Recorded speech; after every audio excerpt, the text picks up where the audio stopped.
entonces déjenme los presento. ¿Qué tal? Buenos días, buenas tardes, buenas noches. El día de hoy tenemos unos invitados muy especiales. Tenemos al maestro Sergio Correa Cornelio, secretario técnico de organización del Sindicato Nacional de Trabajadores de la Educación y de la CENTE, de la sección 18, y al licenciado Julio César Ortega, abogado del Poder de Base de la CENTE, sección 18. Es el sindicato y la coordinadora, ¿verdad? Sí. En este caso. Pertenecemos al Sindicato Nacional de Trabajadores de la Educación, pero nos aglutinamos en la Coordinadora Nacional de Trabajadores de la Educación. Perfecto. ¿Se dividen en secciones en todo el país? Sí, hay diferentes secciones. Aquí la de Michoacán es la sección 18. Ajá. Muy bien, perfecto. Pues muchas gracias. Bienvenidos a los dos.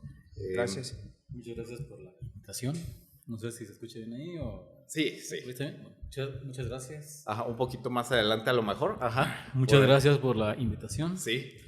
Y pues estamos disponibles para... No, qué bueno, Lick. Pues la verdad fue muy interesante todo. Ahorita me tocó presenciar la rueda de prensa que tuvieron. Estuvo muy interesante. Sobre todo, pues, tocaron temas muy relevantes. Entre ellos un amparo, todo lo que acontece aquí socialmente, que tiene mucho que ver con la inclusión en materia de derechos de los pueblos indígenas, y pues bueno, es una lucha que están llevando a cabo.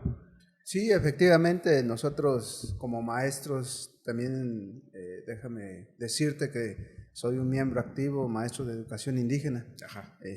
Y efectivamente nosotros tenemos y sentimos la responsabilidad como tal, como maestro de educación indígena, pues abonar, aportar en la construcción, en todos los ámbitos, obvio, de nosotros en lo educativo, y bueno, estamos dando la lucha, nosotros aglutinados ahora en la coordinadora, en la sección 18, Poder de Base, como sector noveno de educación indígena, pues vamos a la par con esta sección, y bueno, el apoyo es mutuo.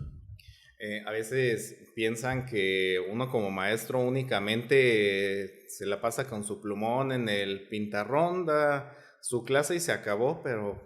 Sí, pues efectivamente, como todos los maestros, no nada más pues se termina nuestra labor en las jornadas de trabajo dentro del salón, pero educación indígena tiene esa particularidad. Déjame comentarles experiencias de compañeros. El maestro de educación indígena no nada más es docente. Les decía, somos todólogos, vaya, si me permites esa expresión, somos todólogos, porque pues, prácticamente somos abogados en nuestras comunidades, somos ahora sí hasta consejeros, luego matrimoniales o de otros tipos.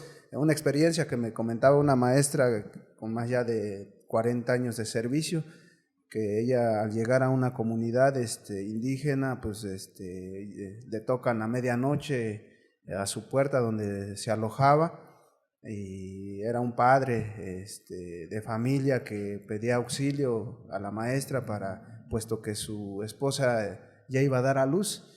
Y pues literalmente que la maestra dijo, oye, pero pues yo no tengo ningún conocimiento al respecto. No, pero usted es la maestra y usted sabe y usted me tiene que apoyar porque está ya pues por dar a luz mi señora. Ajá. Y pues la maestra, pues literal, a lo mejor ya por el instinto o el compromiso, pues fue y pues prácticamente pues la hizo de partera, y bueno, dice que me contaba que pues todo salió bien y que bueno, siempre estuvo agradecido en esa situación, pues el padre de familia y la esposa. Entonces, con eso creo que se han dado casos donde pues hoy en la actualidad los maestros luego nos ven o nos van a ver al frente de una manifestación, coordinando a los comuneros en sus luchas, en sus demandas. Luego tenemos pues esa fortuna. Para mí es una fortuna que la comunidad se dirija con nosotros, con los maestros de educación indígena, para estarlos apoyando en todas sus situaciones, y es por eso que decimos que pues el maestro indígena no nada más queda su labor dentro de las aulas, sino fuera de las aulas, participando directamente con la comunidad. Muy bien. bien. Y dice la maestra, un bolillo para el susto y ya estuvo. Sí, me contaba esa experiencia y de esas estoy seguro que hay muchas y entonces lo único que ahorita estamos luchando es por reivindicar al maestro y por todo ese aparato de Estado que ocupó con los medios de comunicación masivos. Obvio, hay otro tipo de prensa, eso nos queda claro, pero sí los masivos donde pues se estigmatizó al maestro, a la maestra, donde pues se nos puso sinónimos como de flojos, irresponsables y creo que esa fase pues ya tiene que quedar atrás y nosotros lo estamos haciendo con los hechos, tanto así como efectivamente fuiste testigo. Estamos no nada más dando la lucha en lo pedagógico, con nuestros programas, con nuestros proyectos, también en lo político, queda claro que pues nosotros cuando hay alguna injusticia en contra de nuestros compañeros laboralmente o administrativamente, pues nosotros luego salimos a las calles a defender, claro, primero agotando el diálogo. Nosotros también se nos ha tachado de intransigentes y de ninguna manera aceptamos esa situación, puesto que nosotros antes de hacer alguna actividad política siempre buscamos el diálogo con las autoridades correspondientes. Desafortunadamente, pues muchas veces o en su mayoría, déjame decirte que no se nos atiende debidamente y es cuando ya no nos dejan otra alternativa más que salir a las calles a manifestarnos según nuestro derecho también. Claro, lo que he visto pues es que últimamente se la pasan mucho que en reuniones, en ruedas de prensa, como que yo creo que le tienen que sacar 27 horas al día mínimo para atender todo lo que acontece ahí mismo. Sí, efectivamente, cuando nos toca coordinar esta parte, la parte sindical, pues es 24/7. No tenemos descanso, siempre porque estamos en esa disposición de resolver la problemática. A veces los funcionarios, no sé si lo hacen por estrategia o de plano también porque pues no les da más tiempo, pues luego nos andan atendiendo ya en la tarde, en la madrugada o en fines de semana y nosotros somos de la condición que si es para resolver, en cualquier momento es bueno para ser atendidos. Pues. Sí, yo creo que pues hay temporadas para todo el mundo en alguna ocasión, en algún tiempo en el que prácticamente nada más llegas a tu casa, comes, te bañas y a lo mejor duermes un rato y a regresar al trabajo. Efectivamente, sí, claro, está el ejemplo de esta semana pasada que estuvimos en la Ciudad de México, en el plantón, en el Zócalo, donde pues estuvimos emplantonados y bueno, en lo personal pues yo regresé hasta apenas el fin de semana, estuve toda la semana por allá, aguantando, resistiendo, lo vimos que fue provechoso. En unos temas se avanzó, en otros quedan pendientes, en otros de plano ni siquiera una esperanza por resolver, pero bueno, esa es la convicción que tenemos como maestros en el estado de Michoacán. Claro. Estamos trabajando por consolidar realmente a una sección 18 que vele por los intereses del magisterio michoacano, insisto, y nosotros como educación indígena, pues ahí estamos respaldando, apoyando a la sección 18 Poder de Base, encabezado por nuestro secretario general, el maestro Benjamín Hernández Gutiérrez. Que se quedó allá trabajando todavía. Sí, efectivamente se quedó. Bueno, pues un saludo al maestro Benjamín, a ver cuándo se da una vuelta. Entonces, cualquier maestro se puede afiliar. Sí, nosotros tenemos las puertas abiertas, obvio, siempre y cuando pues, sean afines claro, ideológicamente a nosotros. Cualquier maestro, cualquier centro educativo que así lo decida, tiene las puertas abiertas en nuestro sindicato. Nosotros como sección 18 Poder de Base tenemos las puertas abiertas a todos, siempre y cuando, insisto, sean afines ideológicamente y más que eso, en los hechos, porque también déjame decirte que no todo se dan como quisiéramos, todavía por ahí hay ciertas prácticas que luego sí nos merman, sí nos dejan mal ante la sociedad, pero bueno, en lo general estamos, creo yo, avanzando en aglutinar a a los maestros y que todo sea por convicción y en apoyo al magisterio, insisto. Yo no puedo hablar bien de mi comité ejecutivo acá. La verdad, dejan mucho que desear. Pero bueno, vamos a centrarnos en ustedes. Ustedes son el tema aquí. Ok, entonces, presentaron un amparo. Este amparo, pues ahora sí que es como se le llama litigio estratégico, ¿verdad? Que busca de alguna manera realizar un cambio en general. Lic, ¿ese amparo en qué sentido se presentó? El amparo se presenta a raíz de que el gobierno federal publica la Ley General de Educación. Uh-huh. En la Ley General de Educación viene articulado la manera en que se van a implementar los planes y programas de estudio para toda la República y en el nivel indígena. Uh-huh. Lamentablemente, en el nivel indígena, el Congreso tuvo una omisión legislativa, uh-huh, en el sentido de que durante el proceso legislativo se tuvo que haber consultado a los pueblos y a las comunidades indígenas. Uh-huh.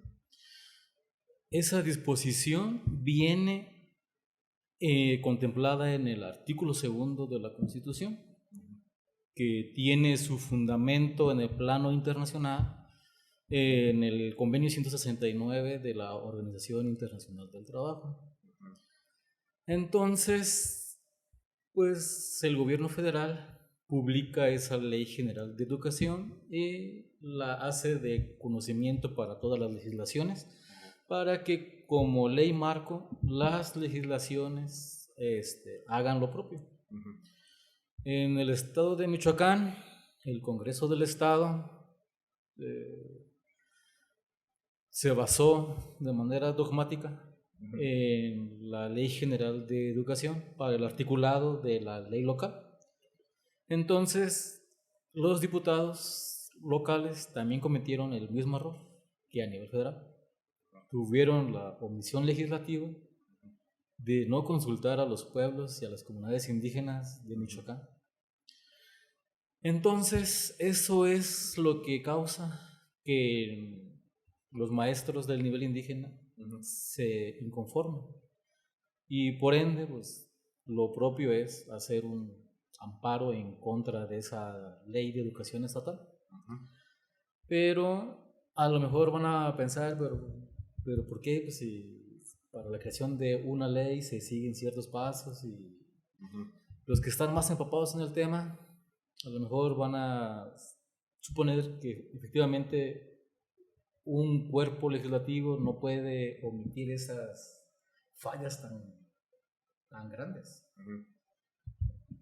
Lo que pasa aquí es de que el Congreso hizo unos foros de consulta.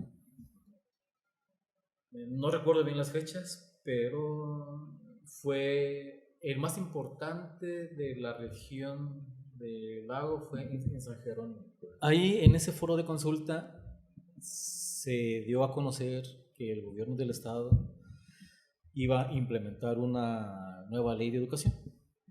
Ajá. Y se congregó a los pueblos y a las comunidades a que manifestaran lo que sus intereses convinieran. El detalle fue de que en ese foro de consulta se dieron varias propuestas y ninguna de esas propuestas se vio reflejada en la ley de educación. Ninguna. Así uh-huh. es. Y un foro de consulta indígena tiene una característica muy especial, que todo lo que ahí resulte tiene carácter vinculatorio. Uh-huh. Carácter vinculatorio quiere decir que es obligatorio para las autoridades educativas. Uh-huh. Se debe que tomar en cuenta todo lo que resulte de ese foro. Aparte, se realizaron más foros en otras regiones del estado. Uh-huh. Y lo mismo, nada de lo que se resolvió en esos foros está reflejado en la ley de educación estatal. Nada. Todo fue una copia fiel de la Ley General de Educación, punto y coma. Lo que hicieron los diputados nada más fue cambiarle los nombres, hacer unas adecuaciones y adecuarlo al contexto estatal. Nada más. Sí. Entonces, ahora se está luchando precisamente por esa inclusión que debe de llevar esa ley estatal. Así es. Como te decía, los derechos autonómicos de los pueblos y las comunidades indígenas están contempladas en el artículo 2 constitucional. Y a su vez tienen su fundamento en el convenio 169. Entonces, si traemos a colación de que la Constitución es ley suprema y que los tratados internacionales también son ley suprema siempre y cuando no contravengan los principios en la Constitución, entonces, en aras de la Carta Magna y de lo contenido en los organismos, en los instrumentos jurídicos internacionales, pues era de observancia obligatoria que los legisladores cumplieran cabalmente con las directrices que son aplicables para una consulta indígena. Aquí el detalle, como ya te comentaba, no se llevaron a cabo ni en lo federal ni en lo estatal. Ahora, ¿qué es lo que pasó? Se promueve el amparo. El amparo, por obvias razones, no lo puede resolver un juez de distrito. ¿Por qué? Porque se contemplan cosas de constitucionalidad.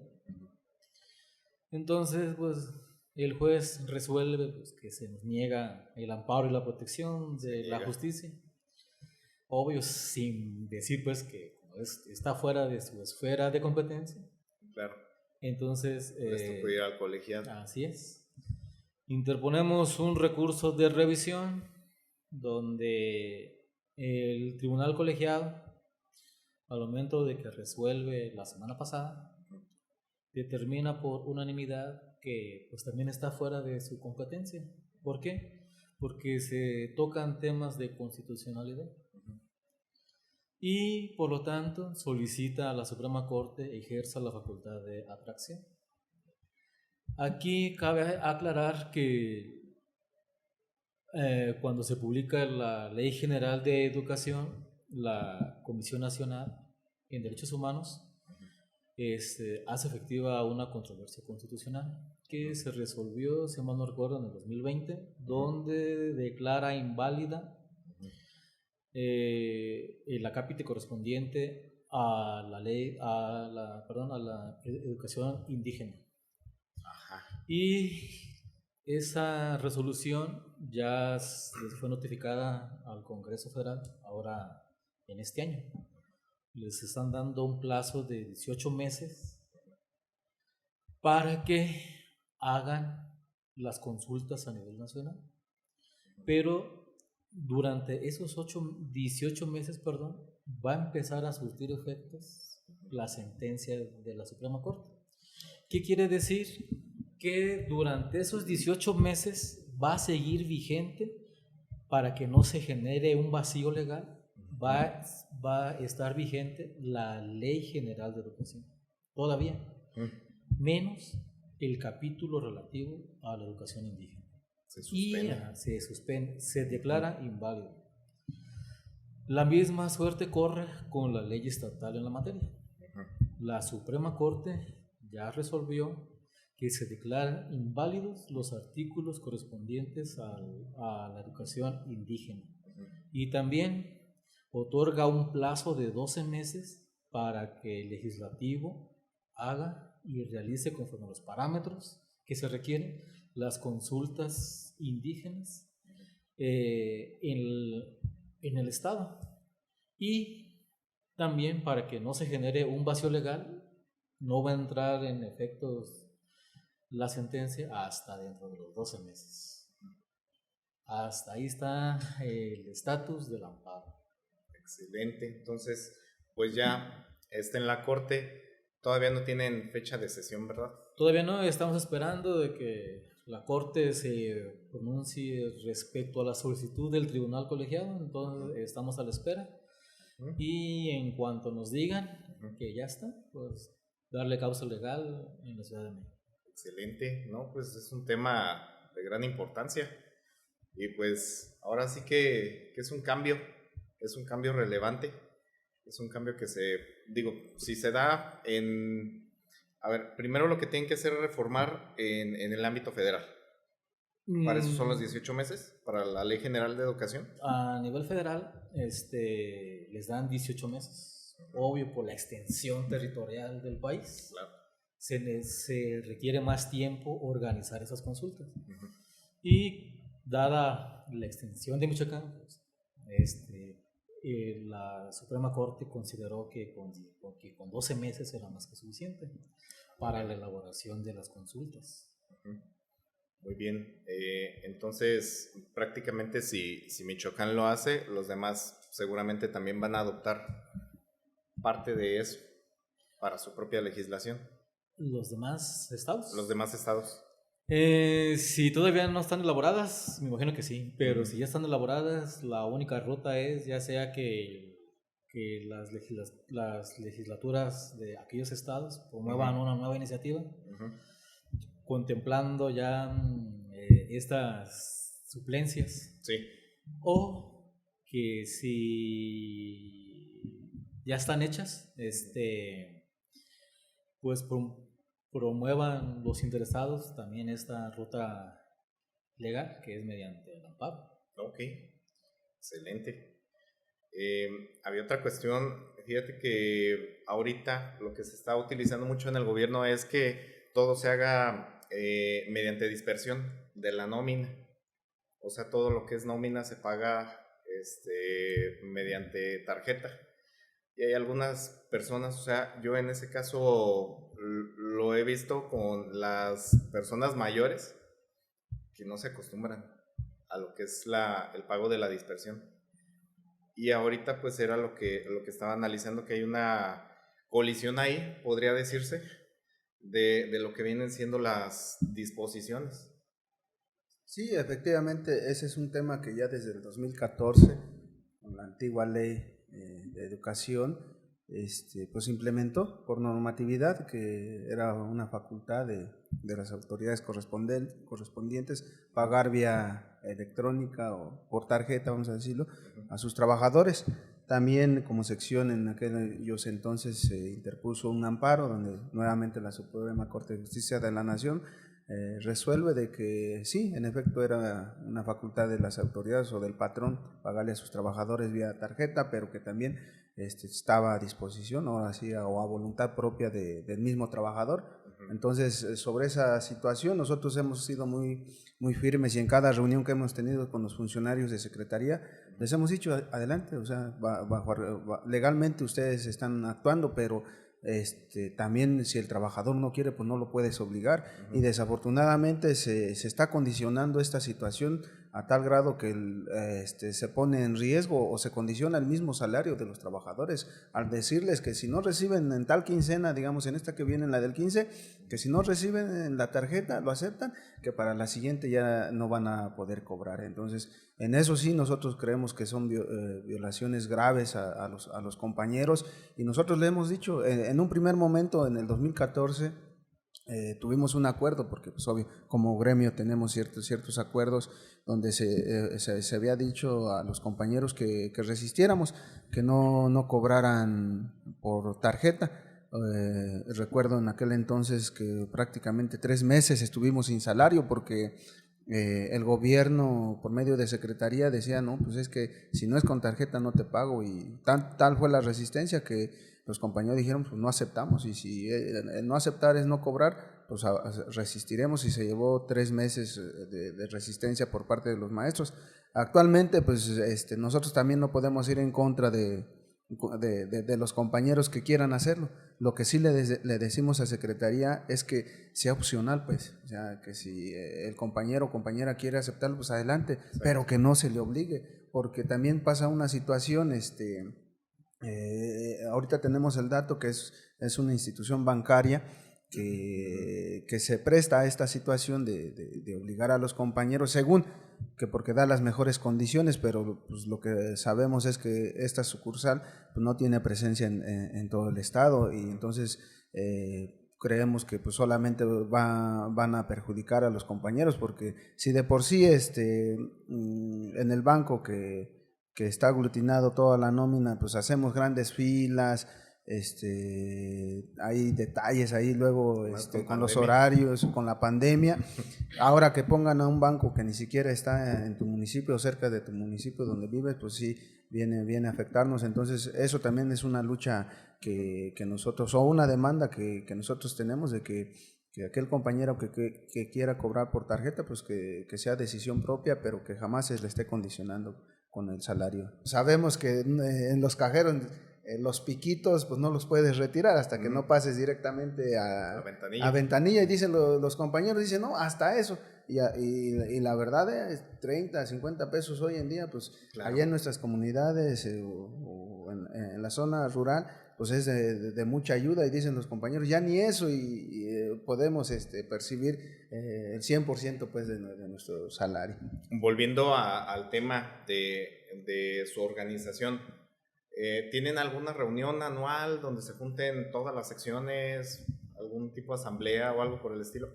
Por el momento nosotros como sección ahorita no nos hemos podido reunir, hemos tenido acercamientos, pero espontáneos, vamos a decirlo, por teléfono y demás, con las demás secciones.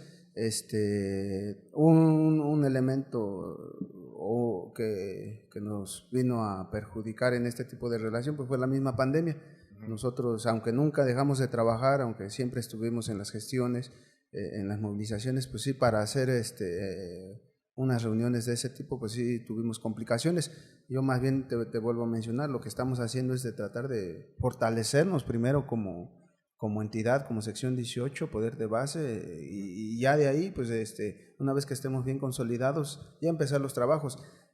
Hemos coincidido con varios compañeros ahí de la sección que bueno, en 3 años que dura nuestra gestión y que ya está a punto de concluirse, en 8 meses ya estaríamos terminando esta gestión, pues obvio no cambiaríamos las cosas en su totalidad, pero sí estamos convencidos de que pues por lo menos vamos a dejar algo bien consolidado en sus bases, y que bueno, ya todo ese tipo de gestiones o relaciones ya fuera del estado, por así decirlo, o con otras secciones, pues bueno, los compañeros que vienen pues ya les tocará, pero ya me imagino que no van a tener las mismas dificultades que nosotros tuvimos. Háblese de esa depuración que tuvimos, de la expulsión de algunos compañeros, que no van a tener la complicación de la pandemia, porque sí, la verdad sí fue muy limitante para el activismo sindical, y creemos que ellos sí ya van a tener por lo menos las bases, insisto, para que puedan hacer esos trabajos. Muy bien.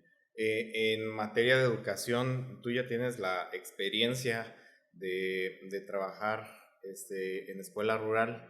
Entonces, ¿qué hace falta para que haya ¿cómo decirlo? ¿Cuáles son los medios que hacen falta para que sea óptima, digamos, la educación? Porque de repente, no me refiero al maestro, sino me refiero a que, por ejemplo, en cuestión de universidades, como que hacen falta en algunos lugares, pero acá no sé. Sí, mira, voy a meter nuevamente el tema del amparo, porque el amparo, licenciado, siempre nos ha explicado, no nada más es de rechazar por lo que no se nos consultó, sino es también de proponer. En este amparo la propuesta los puntos son muy claros. El primero es la articulación de todos los niveles. Decía hace rato un compañero ahí en una reunión que acabamos de tener en el Congreso a los diputados, como que a alguien se le olvidó que educación indígena debería estar en todos los niveles. Se les olvidó secundaria y media superior indígena. Decía entonces, una de las peticiones que se tienen con este amparo es el reconocimiento de la Subsecretaría de Educación Indígena. Esto nos va a permitir, ahora sí, te decía, articular desde inicial que ya tenemos, preescolar que ya tenemos y primaria que ya tenemos, y que se esté reconociendo o agregando secundaria indígena y preparatoria indígena. En el nivel universitario, pues sí, efectivamente también creo que hay muchas carencias. Tenemos la normal indígena de Michoacán, en Cherán, que eso también, déjame decirte, que fue gracias a la lucha de los compañeros de base que en aquel momento, en los 90s, veían la necesidad de tener una escuela de formación aquí en Michoacán, porque varios de los maestros iniciadores de educación indígena pues se iban a formar a otros estados donde sí lo había, cursos, capacitaciones en otros estados. Entonces ellos dijeron, no, necesitamos una normal aquí en Michoacán. La UIM, la Universidad Intercultural Indígena de Michoacán, que está en Pichátaro, bueno, ahí va avanzando, pero pues también quedan ciertos vacíos. El tecnológico en Uruapan también pues queda como elemento, pero sí hacen falta muchos. También el amparo toma este tema de la educación superior indígena. Nosotros pues ahora sí no queremos abarcar mucho porque luego no sacamos los trabajos, pero también viene en un apartado en la ley de educación estatal donde se retoma a la educación superior indígena. Entonces ahí estamos preparando unos foros de consulta también, donde vamos a invitar a estas universidades pues para escucharlos o sean escuchados por medio de nuestro conducto ante las instancias correspondientes, porque sí hace falta más educación superior en el ámbito indígena. Y en cuanto a maestros, ¿no se les ha complicado encontrar alguno que tenga alguna especialidad? O sea, como para impartir cierta materia, no sé. No, déjame decirte que el maestro de educación indígena tiene la iniciativa de seguirse preparando. Tenemos compañeros con grados académicos de maestrías, doctorados, ya muchos compañeros y compañeras se enfocan o quieren aprender más sobre otras licenciaturas. Tenemos muchos abogados dentro de nuestras filas, tenemos biólogos. Bueno, ya hay una gran diversidad de compañeros que tienen otros conocimientos ya o en otras especialidades.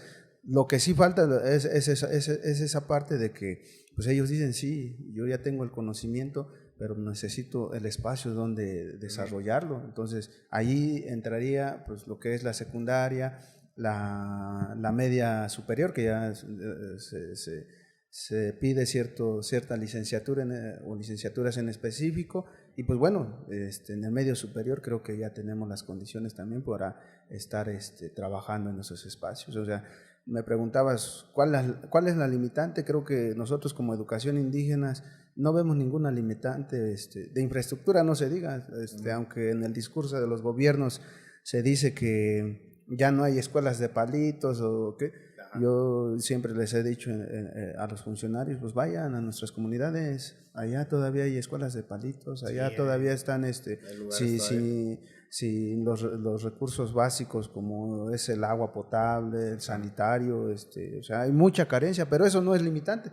Los maestros estamos por convicción y donde nos manden, tenga o no infraestructura, pues ahí hacemos los trabajos. Entonces no hay limitantes como tales, más que nada pues ahora sí la convicción de los maestros, pero pues no estaría por demás el apoyo institucional en la infraestructura. Una demanda muy sentida de los compañeros es el pago. Mira, nosotros como maestros pues igual no nos hacemos las víctimas ni mucho menos, pero sí creo que tenemos otras particularidades que sí nos hace merecer, pues no el doble del salario que percibimos, pero sí a lo mejor unas compensaciones adicionales, porque te decía, el maestro indígena no nada más concluye su jornal y ya, ahí nos vemos, ¿no? Luego somos invitados, te digo, por las mismas autoridades a sus asambleas, a sus reuniones, donde pues luego participamos directamente. Entonces, una demanda muy sentida es eso. Esperamos que con esta nueva ley sea un punto a considerarse, donde pues se haga el planteamiento que pues necesitamos a lo mejor alguna compensación generalizada, eso sí, sí los hay, no negamos, pero eso en un mínimo porcentaje. Ahorita la intención sería de que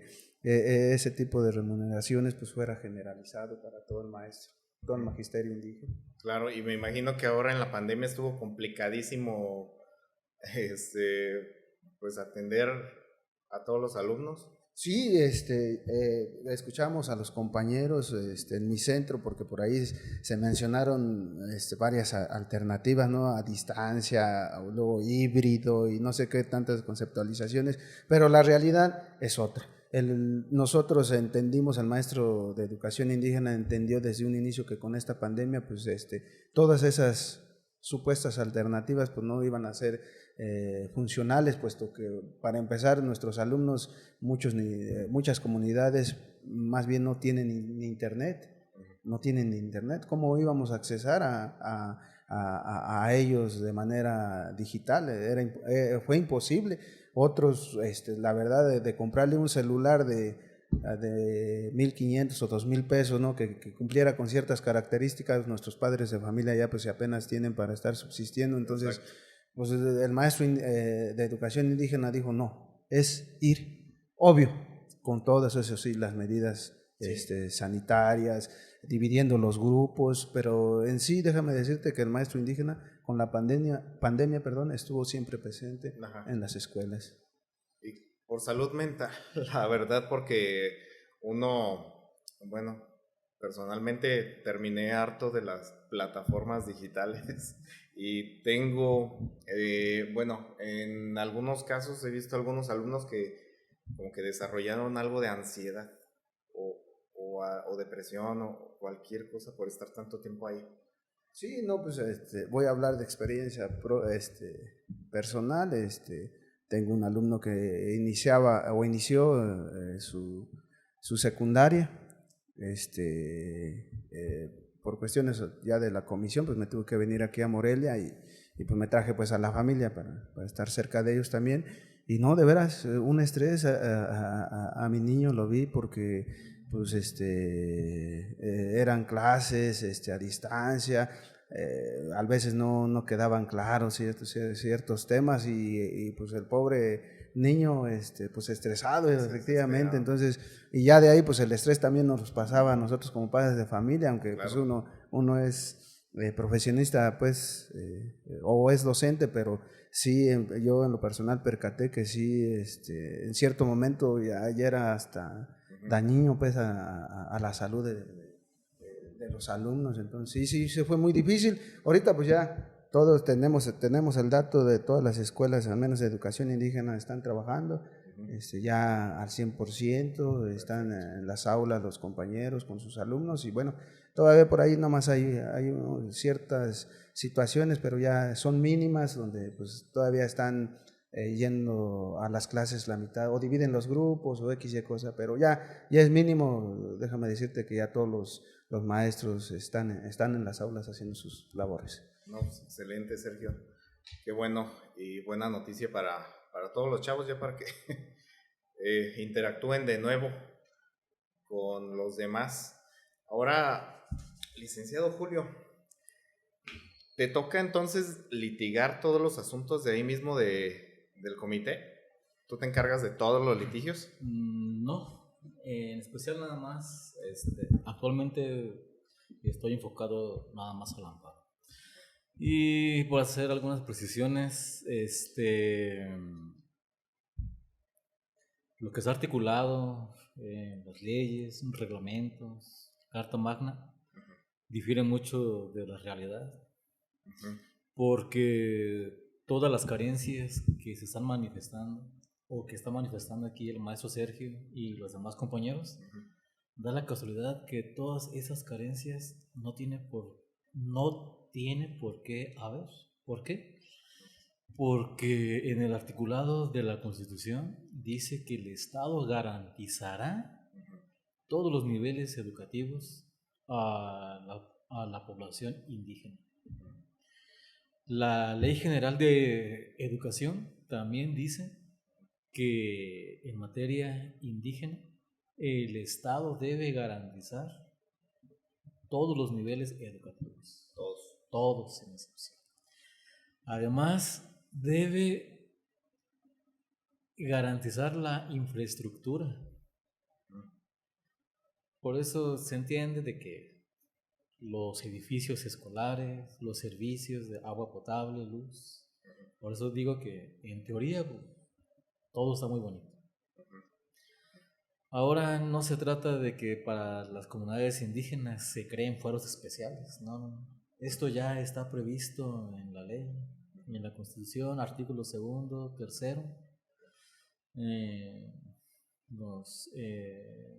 el convenio 169. Y hay un detalle que dice que está muy marcado en el sentido de que la ley establece, la Constitución y la Ley Educativa Federal establece que para la elaboración y el diseño de los programas educativos se les debe que consultar a los maestros. Y en la realidad nunca pasa eso. Así como que también se debe contar con instituciones para la profesionalización docente de los maestros indígenas. Y pues en la realidad no hay nada. O sea que prácticamente para elaborar la ley también se debe de consultar al docente. Así es. El artículo 2 de la Constitución tiene 2 apartados, el A y el B. En el apartado A se establece los derechos que tienen políticos. Perdón, ¿esa fue una reforma del 2019? No, mira, a manera de preámbulo, Ajá. Quisiera comentarte que las comunidades indígenas y los pueblos indígenas, desde que México es independiente, desde la primera Constitución de 1824, los pueblos indígenas no fueron tomados en cuenta para la creación del Estado mexicano. No existe un articulado que diga que los pueblos y las comunidades indígenas forman parte del Estado mexicano o de la nueva nación independiente. Al contrario, en vez de incluirlos, hay un artículo que no recuerdo el número, que dice que el Congreso Federal tendrá las facultades para hacer los arreglos ante las tribus indígenas. Palabras más, palabras menos. O sea, en vez de que se les reconozca como parte de la nación mexicana o del Estado mexicano, se les reconoce como extraños al Estado o a la nación. Para no confundirnos con la terminología, que eso es lo que pasa luego en la Constitución. Sí. De que es hasta la Constitución de 1917 que se les empieza a dar un reconocimiento constitucional a los pueblos y a las comunidades indígenas. Esto a través del artículo 27 constitucional, donde dice que se crean o que se reconocen los tipos de propiedad, la particular y la social.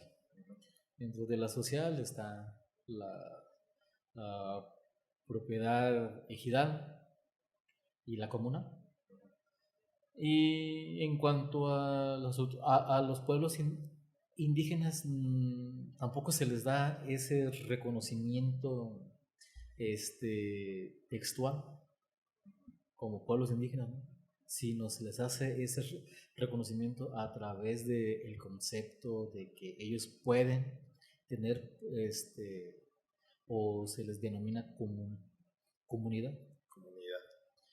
Ajá, y es hasta la reforma de 1994 que en el periodo de Carlos Salinas de Gortari, que en aras de que México había firmado el convenio 169 de la Organización Internacional del Trabajo, que es que hacen unas adecuaciones y reconocen en el artículo 4 constitucional que la nación mexicana es pluricultural. es hasta 1994. Desde 1824, con la primera constitución que constituye al Estado mexicano como nación independiente, hasta 1994 es que se les da ese reconocimiento a 100 los años pueblos después. y comunidades indígenas.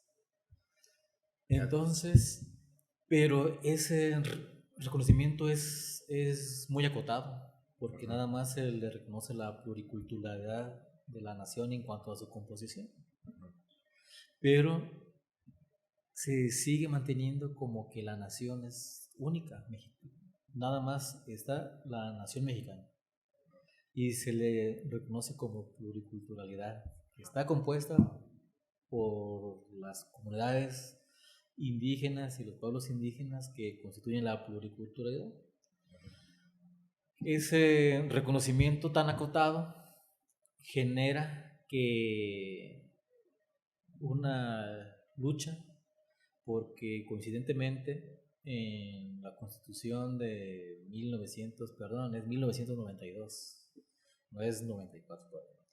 Ahí, coincidentemente, en el 94 entra en vigor el Tratado de Libre Comercio y además se hace una modificación al artículo 27 constitucional en el sentido de que se permite la apertura de las tierras ejidales a libre mercado. Y quedan amparadas todavía las tierras comunales, que es las que corresponden a los pueblos de las comunidades indígenas. Te comento esto porque la lucha de los maestros indígenas tiene que ver con la reivindicación de los derechos de todos los pueblos y comunidades indígenas, que se les reconozcan sus derechos.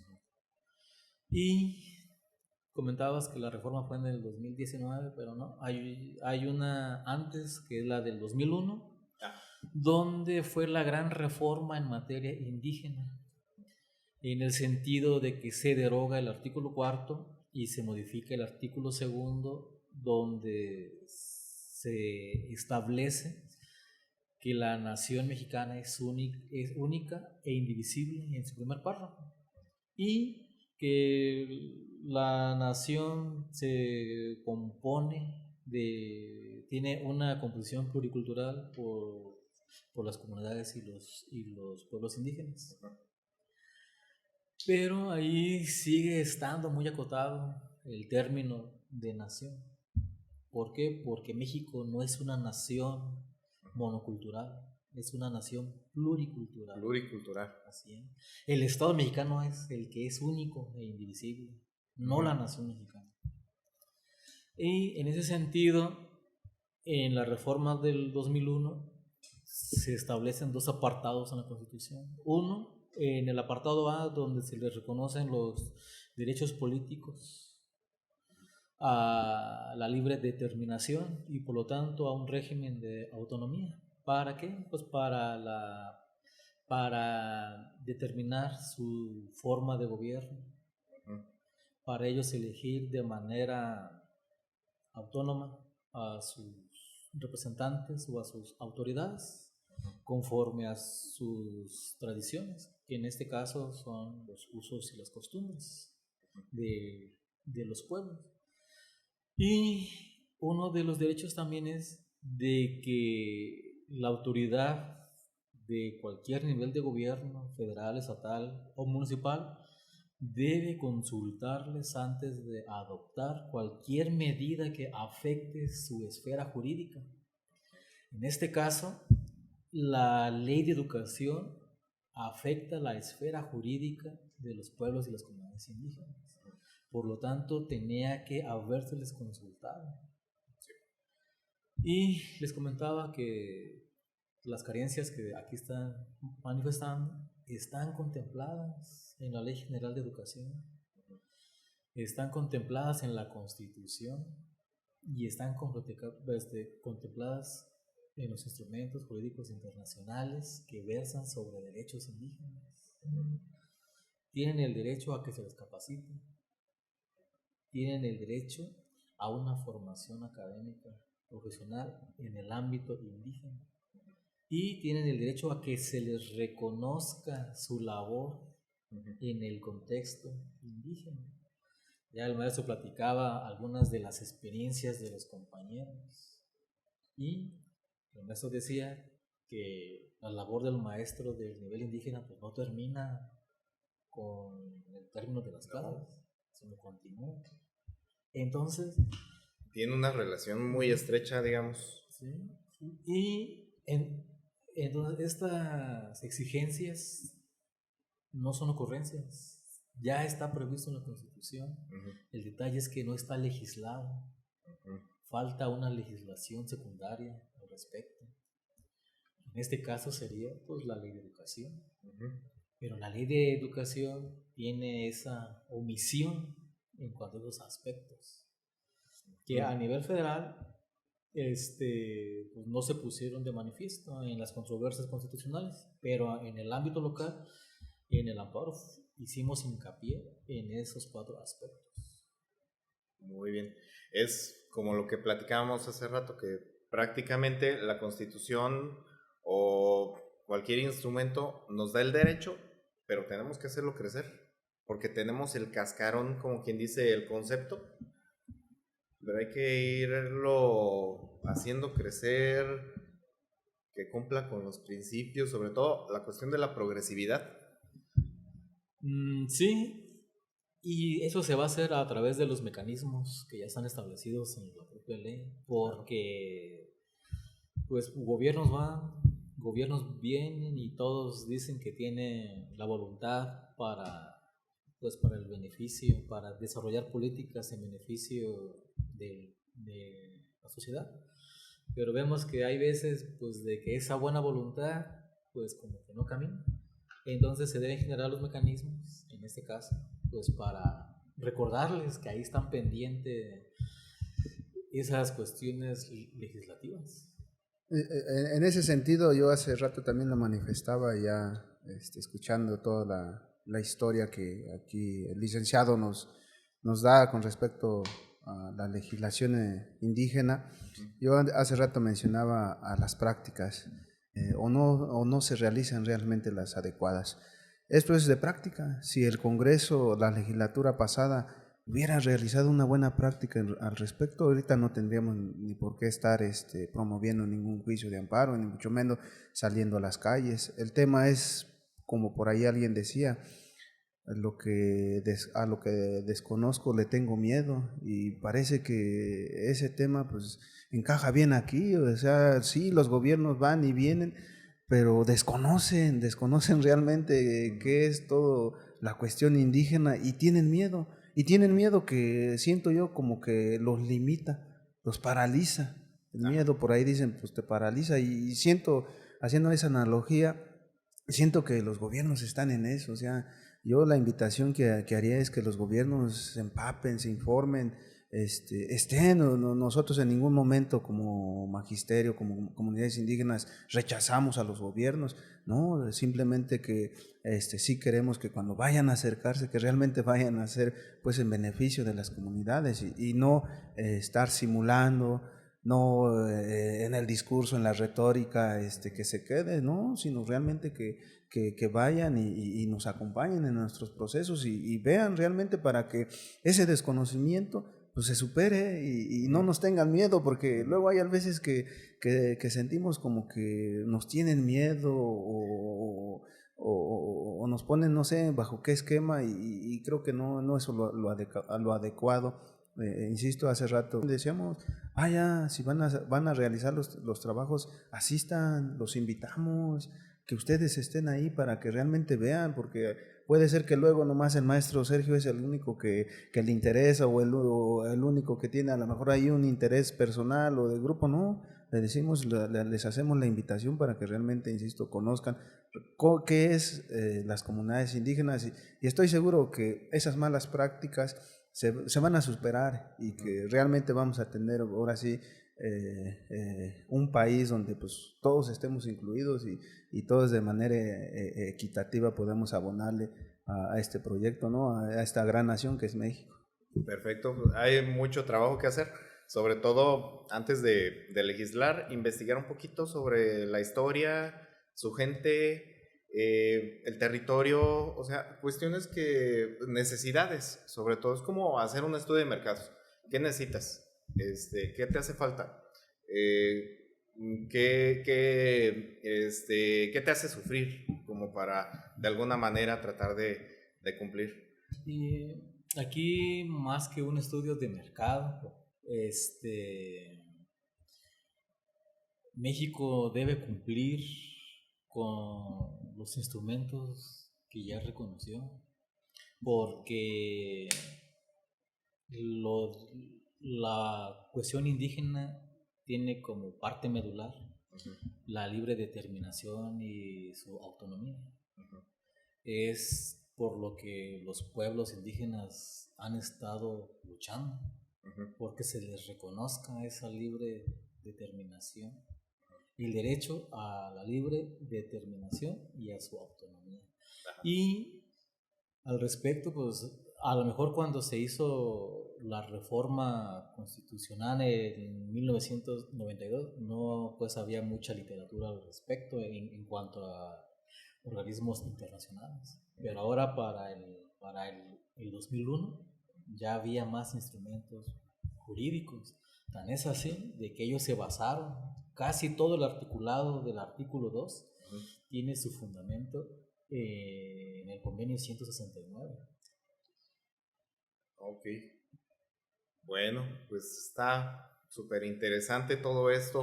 ¿Algo que le quieren recomendar a los futuros maestros?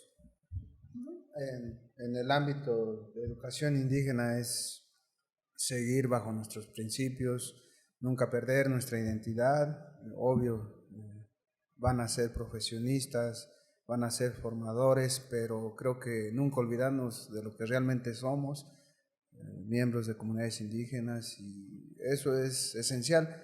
Ya de ahí, pues obvio, se tendrán que capacitar, eso no está discusión. Todos nos tenemos que seguir formando, todos tenemos que seguirnos preparando para pues así realizar mejor nuestra práctica docente. Pero bueno, a los compañeros o futuros compañeros, maestros, pues es eso, que siempre mantengan su identidad, que siempre reconozcan su cultura. Perfecto, muy bien. ¿Algo para los abogados? Para los abogados, más bien para los integrantes de los pueblos y las comunidades indígenas del Estado, mi reconocimiento para ellos por su capacidad de organización para hacer valer sus derechos que están previstos en la Constitución y en los demás ordenamientos internacionales. La verdad, sí, es asombroso cómo los pueblos originarios se organizan para esos efectos, la verdad, y creo que eso es lo que le pasa a la sociedad en general, de que no estamos organizados, pues para defendernos de ocurrencias en cuanto a reformas constitucionales, como caso especial y como con los abogados también. Recuerdo mucho la figura jurídica del arraigo. Para los que no sepan qué es el arraigo, en aquellos ayeres, cuando alguien se presumía que tenía vínculos con la delincuencia organizada, el Ministerio Público solicitaba un arraigo para poder investigar, para ver si era cierto que esa persona tenía vínculos con la delincuencia organizada. Entonces ya se le estaba presumiendo casi como culpable. En aquellos ayeres, pues el principio de la presunción de inocencia, pues ¿dónde quedaba? Claro. Entonces aquí pues es un llamado para la sociedad para que se organice y que defiendan sus derechos ante cualquier ocurrencia, no nada más en la educativa, sino en todos los ámbitos. Y para los abogados, pues profesionalizarnos. Leer mucho. Leer. Puro leer. Y leer que más. no termina esto. Así es, uno nunca Cada termina año de leer. cambios. Así es. Perfecto. No, pues mi agradecimiento con ustedes. Qué bueno que aceptaron la invitación, qué bueno que vinieron. Fue una charla muy retroalimentadora, muy enriquecedora. Muchas gracias por venir. Bueno, pues a todos, muchas gracias y espero que les guste esta grabación. Que estén muy bien, hasta luego. Hasta luego.